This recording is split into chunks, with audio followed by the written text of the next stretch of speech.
I'm so glad you guys are here with me. I just got out of an amazing debate party. It was the Democrat debate party. That's right, a couple of Republicans decide to crash the Democrat debate party in South Central Los Angeles, California. Just to name some of the players that were in the room, there was Earl Huffington. If you have not known Earl Hutchinson, I think it's Hutchinson. I'll put his right spelling, the right way to say his name at the bottom.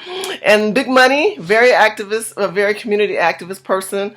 I was there, of course, yours truly. Keith Hardeen, oh my God, Keith Hardeen.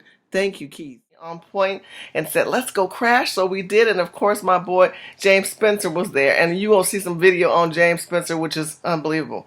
But, you know, it was interesting to sit in a room with a bunch of Republicans and Democrats in the urban community. And there was a nice crowd there, and we had a nice discussion about the debate. We talked about each section in between commercial breaks. I did record a little bit of a video so that you guys can watch it. But I will say there were things that were some of our concerns. One of our concerns were, by the way, the debate consists of Bernie Sanders, Hillary Clinton, and O'Malley. Said his name wrong too. Do that a lot. Anyway, governor. I love the fact that, you know, I'm really activist. I'm really about governors who are running for office because a governor knows how to run a city, run business. Same thing as a CEO of a corporation. When you have senators and you have assemblymen and you have, well, you don't have assemblymen running, but you know what I mean. A senator doesn't really have an understanding of an adept government operational system as much as a governor does, because a governor really is governing a state of overseeing little cities. Okay, so let's look at the point of some of the things that I thought were highlights were, you know, that PAC situation and the money situation with Hillary Clinton. How's she getting her money? Hillary is claiming that, you know, she doesn't do big corporate America, woo, woo, woo. Now, we all know that Hillary Clinton takes a lot of money from donors. As a matter of fact, her top 5 donors are banks. So for those who don't know that, yes, her top 5 donors are banks.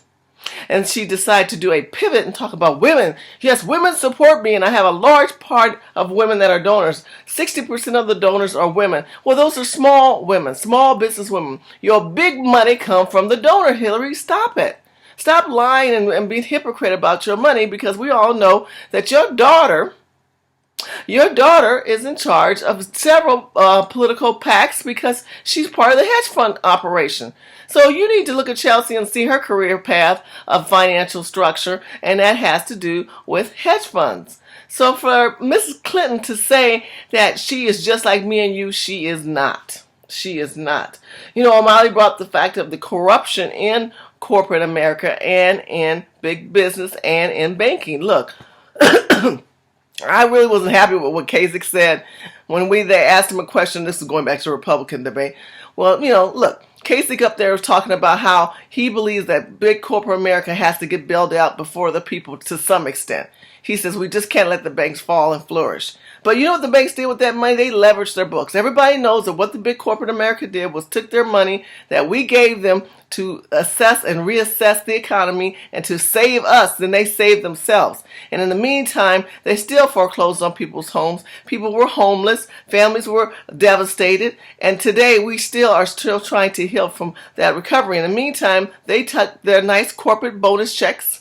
They did their nice summer jobs, and they had their nice big Christmas parties, and the rest of the world went on. If you want to go back, go look at some of the C-SPAN videos where you'll see 8 CEOs get cross-examined and then speak to our elected officials like children. Yes, they disrespected the financial committee, and the financial committee act like they were scared. You know why? Because they were getting paid, and they didn't want to lose their donor check. So all this inside training of political corruption when it comes to campaign is real. And I gave O'Malley, how do you say this man's name? I know I said it wrong, credit for that one. The Affordable Care Act, what a controversy over that one. Yes, there are millions of people now who are who are covered by health care, which is amazing, which is great. But there are also some twists and turns in this Affordable Care Act, which no one read. And I talked about this video back in 2010. Go back to hiphoprepublican.tv.com, see some of my past articles and see some of my past videos where I said this is a questionable, Pac Stereo and I talked about this was a questionable move to rush. They literally rushed this bill through with earmarks, and now they're trying to clean it up. But at whose expense? Ours. And because of that, we have premiums that are off the chains. The insurance companies, now that they found that the local course will kind of let them bypass a lot of issues, and now they've raised those premiums up so high that is it affordable for those who really can't afford it? Time will tell. They're going to be altering that bill. You wait and see. But I want you to watch this video. You're going to see my friend James Spencer. James is no joke. Where he goes around, he's even saying that, Donald Trump is a black president. That's kind of like pushing the envelope. But I thought that was an interesting notion that James had. And you'll be able to see how Big Money, as well as Earl, I mean, we all kind of go at it. It was really interesting. You should try this. Urban communities, you should try this. You should get some friends together at the next debate, because God knows this ain't going to be the last one of them, and have your opponents there. We were at theirs. We were hoping that when we have ours, that the Democrats would come out and also talk and listen to us discuss about the candidates. There were people who were Trump supporters, and there were people who were Cruz supporters, and people who were Rubio supporters. And same thing with the other side. I was surprised how many people were not Hillary supporters at this debate. We also talked about Black Lives Matter. So many people, we talk about Black Lives Matter. One thing I didn't like how the Democrats do is they compare, again, the 14th Amendment was not written for illegal immigrants or refugees. It was written for African American slaves, and they have taken that way out of context. They are using that law in such a way that they are reassessing the Constitution. And I think that's wrong. I think the reason why they're able to do this is because blacks on both parts, people of color on both sides of the aisle, including even the Green Party, Independent Party, whatever party you're with, are not holding these people accountable to the Constitution. So check that out next time you watch this debate. We need to start holding everyone accountable to truths of the Constitution. There's going to be a lot of fact checks from this last debate, but for sure it was more of an interesting debate than the last time. They did kind of stay a little bit more on time, and they were hammering at Hillary. Thank God they hammered at Hillary, because Hillary knows she's getting a lot of dirty money, and Hillary did not want to talk about those emails, but Bernie Sanders kind of helped her out and said, I don't want to address them, and she doesn't have to address them. But you know what, American people? We want them to address it. Yes, we do. Yes, we do. Don't tell me that you don't. Don't tell me that you don't want to hear about her emails and what's going on, because the more stuff they can hide behind the closet, the more stuff we question, are they really working in our best interests? Whose interest is government working for? And who are these people who want to be the President of the United States? And will they be on our side? Are they going to be lying with the pockets claiming that they are for the people and by the people, when all they want to do is continue to push more entitlement programs, more governmental programs, more socialist programs? Look, these programs are not helping urban communities. What will help urban communities is small business growth, individuals. When they talked about education and expanding on education, come on. Well, if we want to expand education by giving more governmental programs and different loans and grants and things of those natures, how is that going to really help urban communities? Somebody tell me that. It's not going to help urban communities. I'm going to tell you what's going to help urban communities.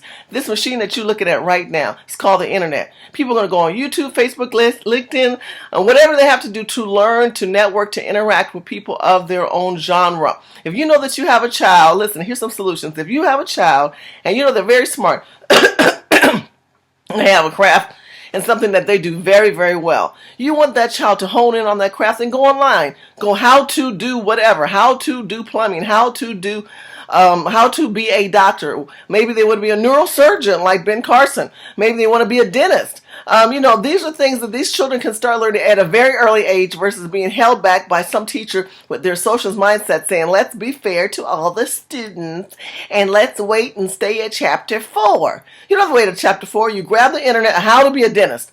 And you want to see if this child really gravitates towards that energy of really having a desire to do that particular skill. So I say there's a lot of free education out there online. There's a lot of network education free online. When you go to LinkedIn and you look at people in the corporate arena and you find out about internship jobs, go towards those jobs. Opportunities to volunteer, opportunities to go to meetup groups where you're learning. Go to those meetup groups. That's part of education. Now, graduate may not be a doctor's or a master or something like that, but guess what? You're not putting yourself in a whole bunch of debt. And you're not putting yourself in a whole bunch of situations where you're questioning, is this the field you want to go into? For many of us who've gone to college, just think about Excuse me.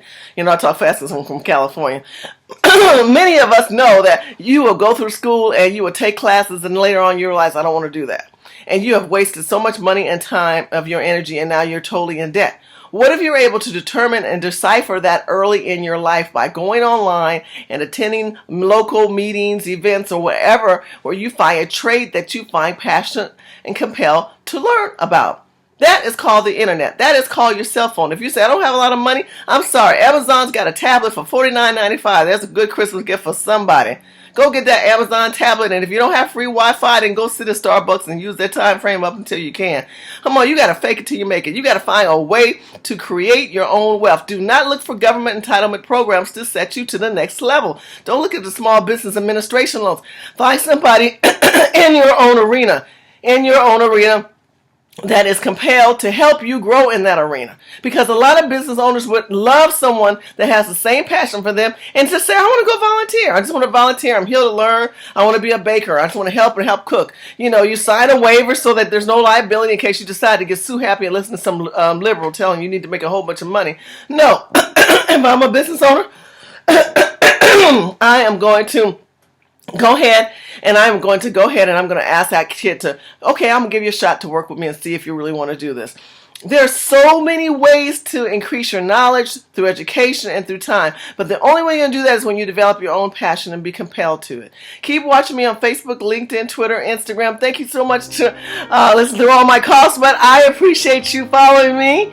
And share my videos. Please share my videos. And keep watching me on Black Hollywood Live, because we're getting ready to do some amazing steps. And if you're interested in being on the show, or if you have a subject matter that you want us to cover, please let me know and do some DMing me, because I want to get to know you more.